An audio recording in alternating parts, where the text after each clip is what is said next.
200-250 gram. Susu 1 liter.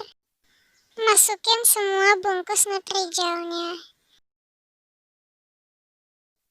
Terus gulanya. Terakhir, tuangin susunya.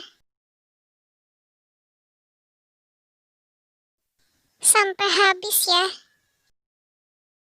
Setelah semua bahannya dimasukin, aduk.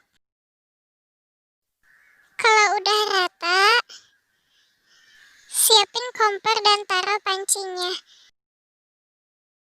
Harus sambil diaduk ya, kalau enggak nanti gosong. Panasin terus sampai adonan pudingnya naik dan mendidih.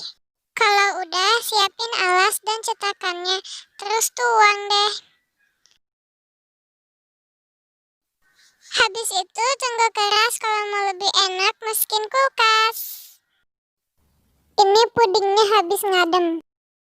Sekarang kita balik pakai piring, pastiin pudingnya udah keras. Udah jadi deh. Sekarang kita coba sajiin ya. Pertama, potong pudingnya.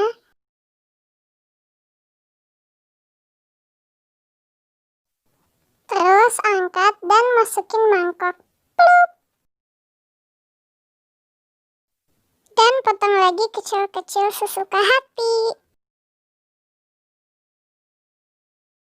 Terus tinggal masukin susu. Jadi deh, ini enak loh gini doang. Simple banget kan? Selamat mencoba.